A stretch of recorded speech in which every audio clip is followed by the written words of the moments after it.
새벽 기도에 시작하겠습니다. 오늘 말씀은 출애굽기 19장이 되겠습니다. 1절부터 오늘은 8절까지만 봉독하도록 하겠습니다. 이스라엘 자손이 애굽 땅을 떠난 지 3개월 되던 날 그들이 시내 광야에 이르니라. 그들이 르비딤을 떠나 시내 광야에 이르러 그 광야에 장막을 치되 이스라엘이 거기 산 앞에 장막을 치니라. 모세가 하나님 앞에 올라가니 여호와께서 산에서 그를 불러 말씀하시되 너는 이같이 야곱의 집에 말하고 이스라엘 자손들에게 말하라. 내가 애굽 사람에게 어떻게 행하였음과 내가 어떻게 독수리 날개로 너희를 업어 내게로 인도하였음을 너희가 보았느니라. 세계가 다 내게 속하였나니 너희가 내 말을 잘 듣고 내 언약을 지키면 너희는 모든 민족 중에서 내 소유가 되겠고 너희가 내게 대하여 제사장 나라가 되며 거룩한 백성이 되리라. 너는 이 말을 이스라엘 자손에게 전할지니라. 모세가 내려와서 백성의 장로들을 불러 여호와께서 자기에게 명령하신 모든 말씀을 그들 앞에 진술하니 백성이 일제히 응답하여 이르되 여호와께서 명령하신 대로 우리가 다 행하리이다. 모세가 백성의 말을 여호와께 전하매. 오늘 말씀 출애굽기 19장에서부터 출애굽기 24장까지 내용은 하나님께서 이스라엘 백성들과 언약을 맺으시는 내용으로 구성되어져 있습니다. 왜 언약을 맺게 되는지, 또 그 맺게 되는 언약의 내용이 어떠한지, 그 언약을 지키면 어떻게 되는지, 이러한 내용들이 자세히 나타나 있고 그 언약의 중심에는 우리가 이 10장에서 살펴볼 십계명이 거기에 있었습니다. 출애굽기서는 전체 세 부분으로 나눌 수 있고 각 부분의 주제가 있는데요. 우리가 지금 18장까지 살펴봤던 것은 구원입니다. 하나님께서 이스라엘 백성들을 구원하시는 내용이고 오늘부터 24장까지 내용은 언약입니다. 그래서 이 언약의 내용에 대해서 우리가 살펴볼 것입니다. 마지막 40장까지 내용은 하나님의 성막을 짓는 내용으로 출애굽기서가 기록되어져 있습니다. 말씀이 옆으로 좀 빗나갔는데요. 우리가 이 전체적인 흐름을 머릿속에 넣고 오늘 말씀을 들어보도록 하겠습니다. 오늘 19장 1절에 보시면은 이들이 애굽 땅에서 출애굽한 지 이스라엘이 출애굽한 지 3달째가 된다는 말씀을 하고 있습니다. 여기에서 3달이라고 해서 총 날수가 90일이라는 그런 말씀은 아닙니다. 왜 그렇습니까? 이스라엘이 6월절 그날 밤에 나올 때에 벌써 거기가 그달 열나흘 저녁에 6월절을 지냈기 때문에 15일이 됩니다. 그러니까 15일이 있고요. 한 달 지났고 또 이제 나머지 이스라엘 백성들이 모세가 시내산에 올라가서 십계명을 받게 되는 그날까지 다 합치면은 한 50일 정도 된다고 합니다. 이 50일 정도를 이야기하는 것이고요. 달수로 이렇게 계산을 해서 셋째 달이다는 그런 뜻이 되겠습니다. 하나님께서 이 셋째 달에 이 르비딤에서 시내 광야로 이스라엘 백성들을 옮기게 하십니다. 그리고 시내 광야에 장막을 치는데 하나님의 산 시내산이 바로 보이는 곳에 장막을 치게 됩니다. 어제 18장에서는 하나님의 산을 호렙산이라고 그렇게 불렀죠. 호렙산, 시내산이 다 이 하나님과 이스라엘 백성들이 만나기로 약속한 장소였습니다. 그래서 출애굽기 3장에 하나님께서 모세에게 이렇게 사명을 주고 말씀하실 때에 이스라엘 백성들이 시내산에 와서 하나님을 섬길 것인데 그것이 내가 너를 보낸 증거가 될 것이다. 그 말씀이 생각나는 그런 대목이 되겠습니다. 그래서 오늘 이 이스라엘 백성들이 이 시내산에 장막을 치고 나서 하나님께서 모세를 부르십니다. 그리고 모세에게 지금까지의 여정에 대해서 말씀을 하십니다. 그 말씀의 내용이 오늘 본문 말씀 본문 말씀의 4절에 적혀져 있습니다. 하나님이 모세를 통해서 이스라엘 백성들에게 하시는 말씀 첫 번째는요. 내가 애굽 사람들에게 어떻게 행하였은가 라는 말씀입니다. 이것은 하나님께서 애굽 사람들을 10가지 재앙으로 심판하시고 또 이 애굽 사람들로부터 이스라엘 백성들을 구원하시기 위해서 행하신 하나님의 그 능력, 하나님의 그 기적의 표적들을 말씀하고 있는 것입니다. 그리고 내가 어떻게 독수리 날개로 너희를 업어 내게로 인도하였음을 너희가 보았느니라. 여기에서 독수리 날개로 업어 하는 말은 은유적인 그런 표현이 되겠습니다. 무슨 말씀입니까? 이 독수리 날개라는 것은 하나님의 그 전능하신 능력, 하나님의 보호, 하나님의 인도를 이야기하는 것입니다. 이 말씀에 대해서 우리가 모세는 나중에 이렇게 신명기 32장에 이렇게도 표현을 하고 있습니다. 마치 독수리가 자기의 보금자리를 어지럽게 하며 자기의 새끼 위에 너풀거리며 그의 날개를 펴서 새끼를 받으며 그의 날개 위에 그것을 엎는 것 같이 여호와께서 홀로 그를 인도하셨고 이렇게 그 풀이를 하고 있습니다. 이게 무슨 말씀입니까? 오늘은 하나님께서 이스라엘 백성을 이렇게 시내산까지 인도하실 때에 인도하신 과정을 독수리 날개로 너희들을 업어서 왔다고 이렇게 표현을 하고 있습니다. 이것을 모세는 신명기 32장 11절에서 이렇게 풀이를 했네요. 독수리가 자기 보금자리를 어지럽게 하며 자기 새끼 위에 너풀거리며 이런 말씀은 뭡니까? 독수리가 이 새끼들을 날게 하기 위해서 훈련시키기 위해서 그 보금자리에 안주해 있지 않도록 하는 그 장면을 보여주는 설명하고 있는 것입니다. 그래서 독수리는 이 새끼를 하늘을 날게 하기 위해서 보금자리에 가만히 있는 이 새끼들을 자기 날개로 너풀거려 가지고 가만히 있지 못하게 한다는 것입니다. 그리고 또 어떻게 합니까? 그의 날개를 펴서 새끼를 받으며 이게 무슨 말씀입니까?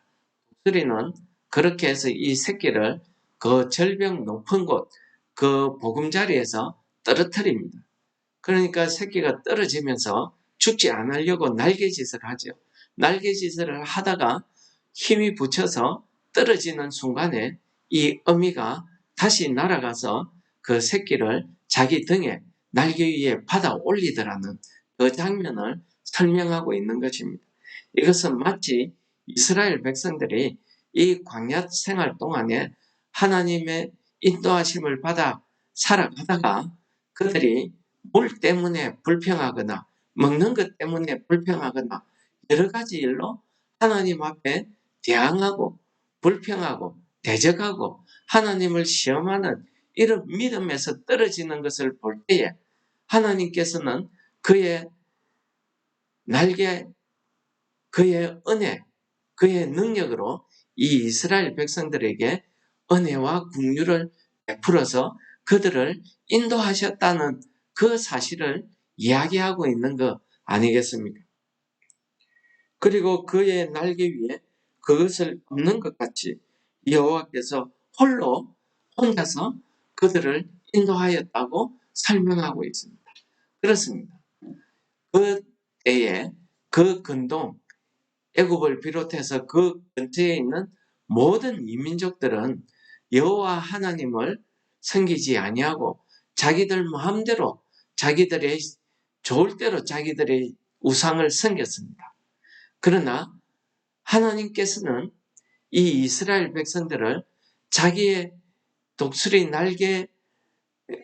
독수리가 새끼를 자기 날개로 업는 것 같이 업어서 인도하듯이 그들을 표적과 능력으로 그들을 인도하시고 그 날개 그늘 아래 보호하시는 그런 은혜로 이들을 인도하셨다는 사실을 이 한마디로 오늘 보여주는 것 아니겠습니까? 비록 이스라엘 백성들이 애굽에서 430년 동안 사는 동안에 그 애굽 사람들처럼 그들이 하나님을 잊어버리고 다른 신을 섬기고 했지만은 결국은 하나님께서 아브라함과 이삭과 야곱에게 약속하신 그 언약의 약속의 말씀에 따라서 이들을 하나님께서 그 긍휼하심으로 그 은혜로 하나님의 그 능력으로 이들을 인도해 내었다는 말씀을 오늘 독수리 날개로 너희를 업어서 내게로 인도하였다고 이렇게 한마디로 표현하고 있습니다. 오늘 이 4절 말씀은 하나님과 이스라엘과의 관계를 말씀하고 있는 것입니다. 하나님께서는 이들의 인도자, 아버지 하나님이 되신다는 사실과 이들은 하나님의 인도하심을 받은 구원받은 백성이라는 사실을 하나님의 자녀된다는 사실을 하나님께서 이 4절 말씀에서 설명하고 있는 것입니다. 그러시면서 이 이스라엘 백성에게 하나님은 어떤 분인가를 5절 말씀에서 설명하고 있습니다.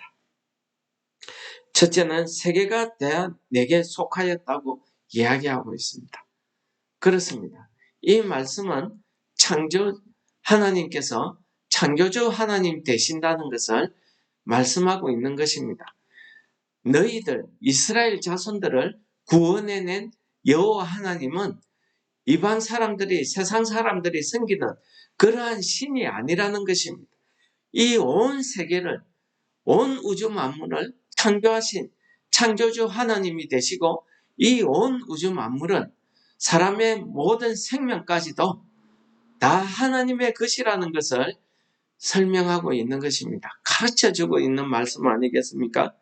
그리고 그러므로 너희가 내 말을 잘 듣고 내 언약을 지키면 이라는 조건을 달고 있습니다. 그러므로 이러한 하나님의 백성, 이러한 창조주 하나님의 택함을 받은 구원받은 이런 백성이 하나님의 말씀을 잘 지켜 행하게 되면 지금부터 맺게 되는 그 하나님의 언약을 잘 지키게 되면 이 이스라엘 백성들에게 주어지는 축복, 하나님과 이스라엘 백성 사이에 새로운 관계가 맺어지는데 그 관계의 말씀을 지금부터 6절에 말씀하고 있는 것입니다. 그 첫 번째가 뭡니까? 5절 말씀 마지막 부분에 너희는 모든 민족 가운데 내 소유가 된다는 말씀입니다. 그렇습니다. 왜 내 소유입니까? 하나님께서 이 이스라엘 백성들을 피값으로 구원하셨습니다. 이 죄로 죽을 수밖에 없는 이 이스라엘 백성들을 그 어린 양의 피로 문 설주와 문 임방에 바름으로써 그들을 그 피 가운데서 그 죽음 가운데서 구원해냈다는 사실을 보여주고 있는 것입니다.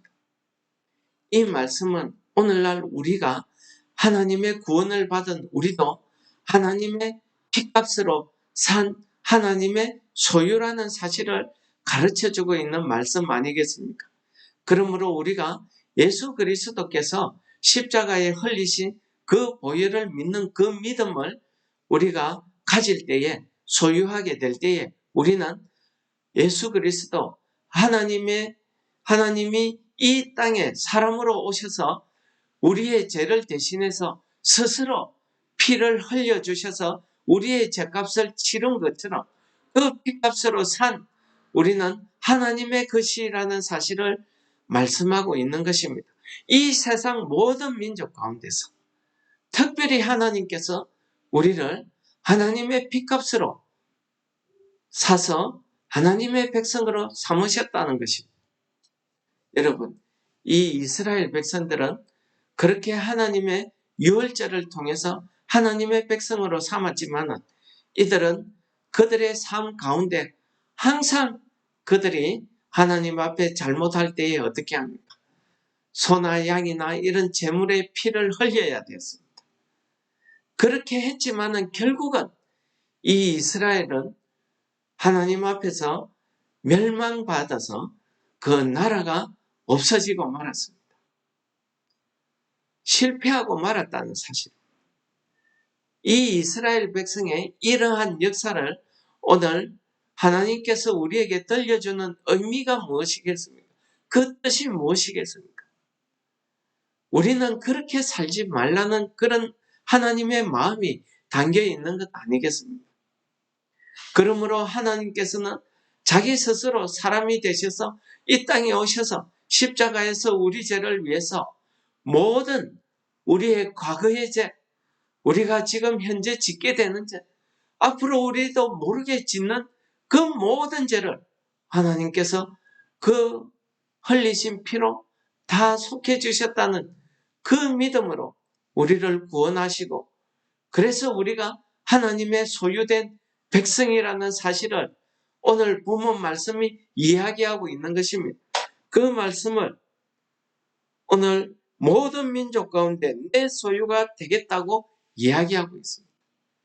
두 번째는요, 너희가 내게 대하여 제사장 나라가 된다고 이야기하고 있습니다. 제사장 나라가 된다는 사실은요, 하나님께서 이 이스라엘 백성들의 그 구원의 역사, 이스라엘 백성들의 그 삶, 그 역사를 통해서 하나님을 모르는 이 인류 모든 민족들을 향해서, 인류의 모든 사람들을 향해서 본을 보여주신다는 사실입니다. 이 제사장이 하는 역할이 무엇입니까? 이 제사장은 하나님께 대하여 그가 하나님 앞에서 이 백성들의 죄를 짊어지고 하나님 앞에 나서 대신 하나님 앞에 속죄하는 일을 합니다. 이 백성들을 위해서 하나님 앞에 간구하고 기도하는 일을 합니다. 하나님 앞에 예배드리는, 제사드리는 일을 하고 있습니다. 이 백성들을 위해서 중재자로서 하나님 앞에 대신 간구하고 기도합니다. 또 이 제사장은 반대로 백성들을 향해서는 하나님의 거룩한 모습을 보여주는, 하나님의 말씀을 대언하는 하나님의 대언자의 역할을, 하나님의 사자의 역할을 하고 있는 것입니다. 이것이 제사장입니다. 그러므로 우리가 이 제사장을 대할 때에 우리가 믿음으로 하나님을 대하듯이 대하는 것 아니겠습니까? 그래서 이 제사장에게 가장 중요한 것은 무엇입니까? 세 번째로 이야기하는 거룩함입니다. 하나님께서 이 이스라엘 백성에게 너희는 내게 대하여 제사장 나라가 된다고 이렇게 하신 것은 하나님께서 특별히 이 이스라엘 백성들을 택하셨다는 겁니다. 모든 인류 가운데, 모든 이 세상의 나라와 민족 가운데 하나님께서 거룩한 직분, 제사장의 직분, 그 사명을 주셨다는 사실을 이야기하고 있는 거지. 세 번째는 이러한 사명을 받은 사람에게 요구되는 것이 있는데요. 그것이 무엇입니까? 하나님께서 오늘 이야기하는 거룩한 백성이 된다는 말씀입니다. 거룩한 백성입니다. 왜 거룩한 백성입니까? 하나님께서 거룩하시기 때문입니다. 그러므로 거룩하지 아니하면은 하나님의 백성, 제사장이 될 수 없다는 사실을 우리가 이 말씀을 통해서 알 수 있습니다. 거룩함이 무엇입니까? 거룩함은 이 세상과 구별되는 겁니다. 사는 방식도 구별되고요. 삶의 목적도 구별되고 모든 것이 이 세상의 법대로 사는 것이 아닙니다. 하나님의 법, 하나님의 말씀대로 살아가는 것이야말로 하나님의 뜻을 나타내는 것이야말로 거룩하다고 우리가 이야기할 수 있는 것입니다. 그러므로 거룩한 백성이 된다는 것은 단순히 우리에게 은혜로 주어지는 말씀이 아닙니다. 우리 기분 좋으라고 하시는 그런 말씀이 아닙니다. 이것은 사명자가 가져야 될, 행해야 될 책임이고 책무고 그에게 주어지는 의무고 권리입니다. 여러분, 오늘 이 말씀을 베드로 사도는 베드로전서 2장에서 우리에게 이렇게 이야기하고 있습니다. 베드로전서 2장 9절입니다. 그러나 너희는 택하신 족속이요 왕같은 제사장들이요 거룩한 나라요 그의 소유된 백성이니 이는 너희를 어두운 데서 불러내어 그의 기이한 빛에 들어가게 하신 이의 아름다운 덕을 선포하게 하려 하십니다. 여러분, 오늘 이 말씀은 출애굽기서에 있는 이 오늘 본문 말씀은 오늘 베드로 사도가 베드로전서 2장 9절에서 우리에게 풀이해 주고 있는 말씀입니다. 무엇입니까? 우리는 하나님께서 택하신 족속이라는 것입니다. 그리고 왕같은 제사장이라는 것입니다. 다시 오실 예수 그리스도께서 만왕의 왕 되신 예수 그리스도께서 이 땅에 오셔서 하나님 나라를 이루시게 되면 우리는 만국에서 만인에 대해서 왕같은 그런 신분을 가지게 된다는 것입니다. 제사장으로서의 그런 신분을 가지게 된다는 것입니다.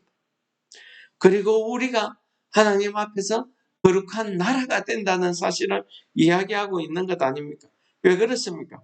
우리는 지금부터 그의 소유된 백성입니다. 하나님께서는 그 거룩한 피값으로 우리를 사셨기 때문입니다. 그래서 이 말씀을 구속, 속죄 이렇게 이야기하고 있는 것입니다. 그러므로 이 말씀을 풀이해서 설명하는데 이렇게 이야기합니다. 너희를 어두운 데서 불러내었다는 것은 우리를 죄로 죽을 수밖에 없는 우리를 죄 가운데에서 이제 불러내어서 거룩한 나라로 왕같은 존재로 제사장의 존재로 우리를 세워주셨다는 것입니다. 이것은 다른 말로 하면 우리에게 주신 사명이라는 사실을 구원받은 자가 행해야 될 사명이 우리에게 있다는 사실을 다시 한번 깨우쳐주는 말씀입니다. 그리고 그의 기이한 빛에 들어가게 하신 이의 아름다운 덕을 선포하게 하신 그의 기이한 빛이 뭡니까? 하나님이 세우시는 그 나라, 우리가 이야기하는 그 천국, 그 영광에 들어가게 하신다는 사실입니다. 그 영광의 삶을 우리가 오늘도 살아내어야 된다는 사실을 우리에게 가르쳐주는 말씀 아니겠습니까? 이러한 기이한 빛, 사람들의 생각으로는, 사람들의 지식과 능력으로는 도저히 이해할 수 없는 하나님의 신적인 그런 능력으로 나타내어지는 기이한 빛을 이야기하는 빛은요, 드러나는 것입니다. 감추어지는 것이 아닙니다. 겹선을 나타내는 것이 아닙니다.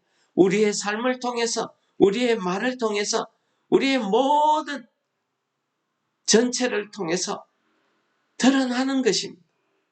그래서 이를 통해서 하나님의 영광을 기이한 빛에 들어간다고 이야기하는 것입니다. 이러한 하나님의 영광을 오늘 베드로 사도는 그의 아름다운 덕이라고 표현하고 있습니다. 이 아름다운 덕을 선포하는 것이 우리에게 주어진 사명이라는 사실을 오늘 우리가 해야 되는 일이라는 사실을 가르쳐주고 있는 말씀입니다. 덕을 보시면은요, 사람 인변에 곧을 직자를 쓰고 있습니다. 무엇입니까? 우리 사람들과 사람들 사이에서 우리는 바르게 살아야 된다는 것입니다. 하나님의 말씀대로 올바르게 살아야 된다는 것이 덕이라는 한자 글자가 가지고 있는 의미입니다. 그렇습니다. 우리가 어떻게 이 기이한 빛에 들어가는 아름다운 덕을 선포할 수 있겠습니까? 그것은 우리의 삶으로 보여주는 것입니다. 이것이 오늘 출애굽기 19장에서 하나님께서 오늘 사순절을 지내고 있는 여러분들에게, 저에게 주시는 말씀입니다. 그러므로 오늘 하루를 우리가 살아갈 때 하나님이 주신 너희는 택하신 족속이요, 왕같은 제사장이요, 거룩한 나라요, 하나님의 소유된 백성임을 우리가 깨닫고 하나님께서 우리에게 주신 이 아름다운 덕을 선포하시는 성도 여러분 다 되시기를 축원합니다. 우리 찬송하시겠습니다. 찬송가 445장입니다. 태산을 넘어 험곡에 가도 빛 가운데로 걸어가며 주께서 항상 지키시기로 약속한 말씀 변치 않네. 하늘의 영광, 하늘의 영광, 나의 맘속에 차고도 넘쳐 할렐루야를 힘차게 불러 영원히 주를 찬양하리. 캄캄한 밤에 다닐지라도 주께서 나의 길 되시고 나에게 밝은 빛이 되시니 길 잃어버릴 염려 없네. 하늘의 영광, 하늘의 영광, 나의 맘속에 차고도 넘쳐 할렐루야를 힘차게 불러 영원히 주를 찬양하리. 광명한 것빛 마음의 바다, 찬란한 천국 바라보고 할렐루야를 힘차게 불러 날마다 빛에 걸어가리. 하늘의 영광, 하늘의 영광, 나의 맘속에 차고도 넘쳐 할렐루야를 힘차게 불러 영원히 주를 찬양하리. 죄로 죽을 수밖에 없는 저희들을 하나님의 그 크신 은혜 가운데 독수리 날개로 우리를 업어서 그 어두운 데서 기이한 빛 가운데로 인도하여 주신 하나님 아버지, 그 무한하고 크신 사랑을 통해서 하나님 아버지께서 우리에게 주신 아름다운 덕을 선포할 수 있는 오늘 하루 되게 하여 주시옵소서. 우리의 삶 가운데서 우리가 하나님의 기이한 빛 가운데 걸어가며 우리가 태산을 넘어가는 그 삶이 우리를 기다리고 있다 할지라도 우리의 삶 속에서 하나님의 아름다운 덕을 선포할 수 있는 오늘 하루 되게 축복하여 주시옵소서. 예수님 이름으로 감사 기도드립니다. 하늘에 계신 우리 아버지여, 이름이 거룩히 여김을 받으시오며 나라가 임합시오며 뜻이 하늘에서 이룬 것 같이 땅에서도 이루어지이다. 오늘날 우리에게 일용할 양식을 주옵시고 우리가 우리에게 죄 지은 자를 사하여 주는 것 우리 죄를 사하여 주옵시고 우리를 시험에 들게 하지 마옵시고 다만 악에서 구하옵소서. 대개 나라와 근세와 영광이 영원히 싸움나이다. 아멘. 기도하시겠습니다.